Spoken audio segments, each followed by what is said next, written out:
Beberapa waktu kemudian berangkatlah Maria dan langsung berjalan ke pegunungan menuju sebuah kota di Yehuda. Di situ ia masuk ke rumah Zakaria dan memberi salam kepada Elisabet.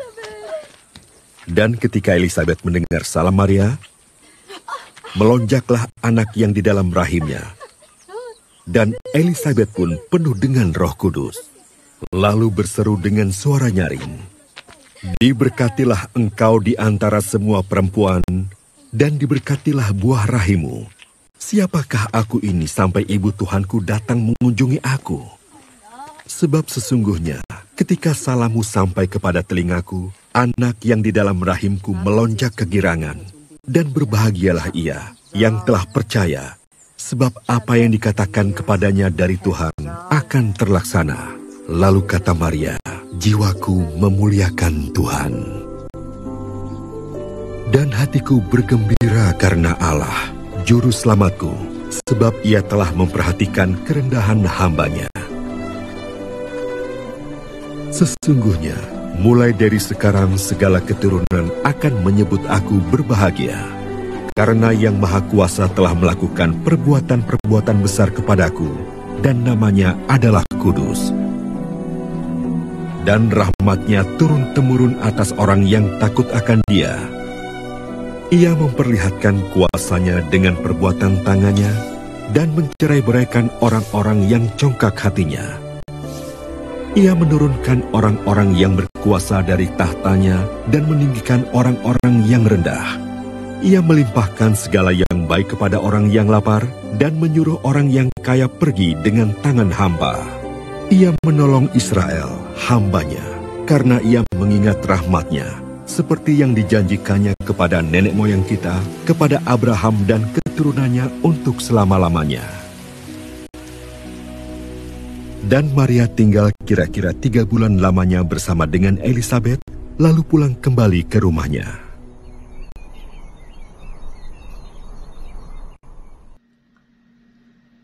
Hari ini tanggal 31 Mei adalah penutupan bulan Maria.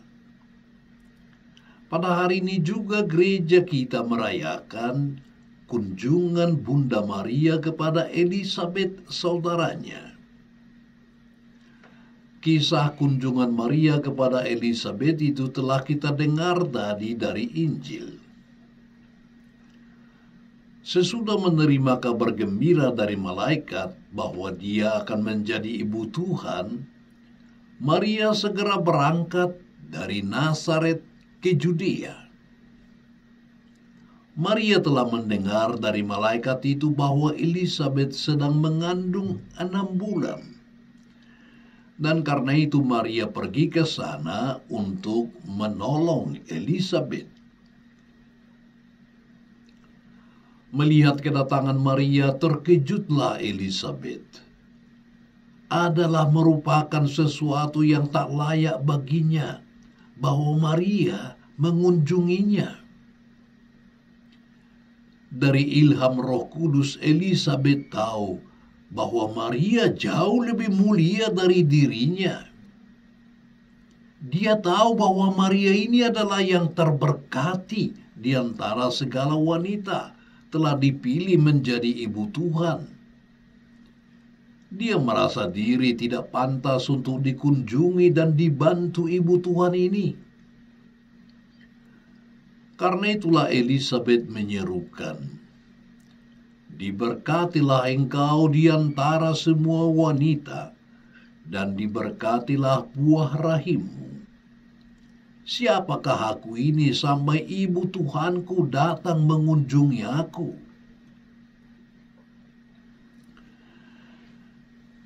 Dari peristiwa ini jelas nampak bagi kita betapa Maria itu seorang yang sangat rendah hati. Sama sekali tidak ada kesombongan dalam dirinya walaupun dia telah dipilih Tuhan menjadi ibunya. Ia ingin mempersiapkan kelahiran Yesus putranya dengan sikap yang terbaik, yakni sikap rendah hati.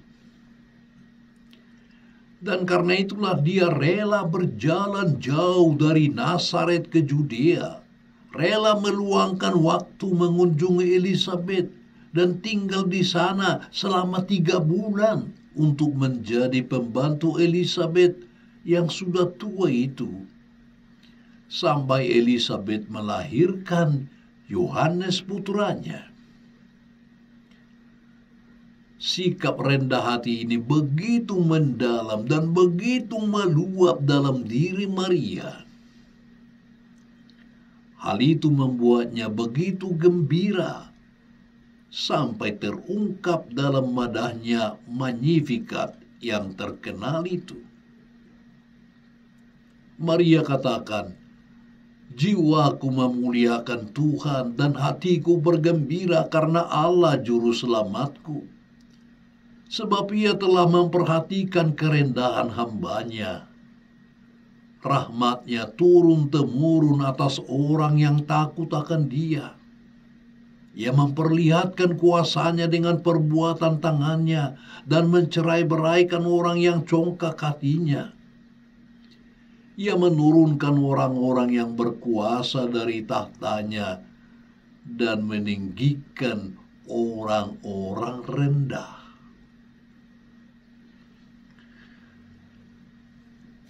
Ya, menurut kitab suci, kesombongan adalah dosa pertama umat manusia. Adam dan Hawa ingin serupa dengan Tuhan. Si setan menggoda mereka dengan mengatakan bahwa mereka bisa serupa dengan Tuhan kalau mereka memakan buah dari pohon yang dilarang oleh Tuhan. Dan karena kesombongannya, Adam dan Hawa berani melanggar perintah Tuhan. Manusia yang sombong memandang diri sebagai pusat segala-galanya. Dan karena itu penilaiannya tentang dirinya sendiri menjadi keliru. Begitu juga penilaiannya terhadap orang lain tidak lagi menurut kenyataan. Orang sombong hidup dalam keadaan tidak benar, keadaan dusta.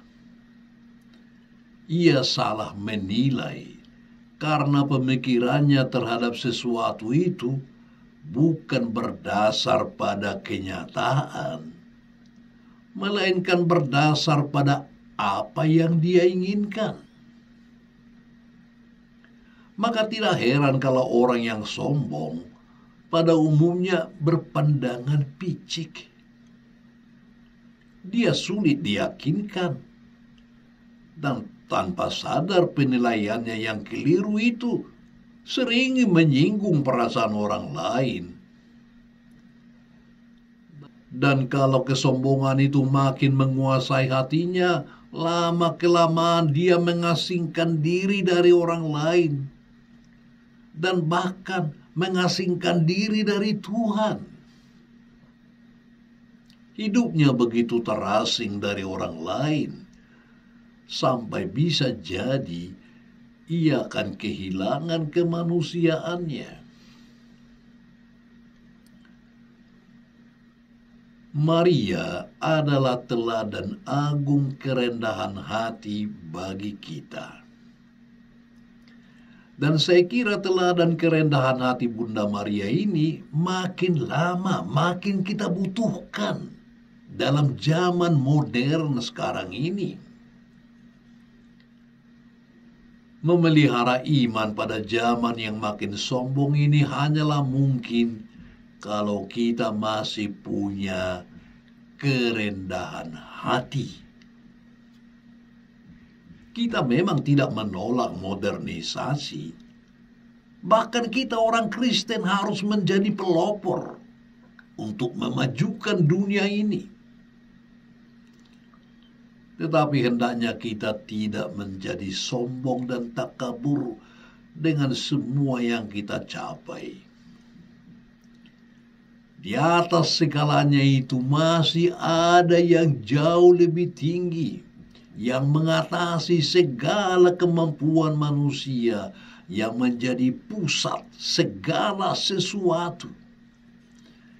Dialah Tuhan.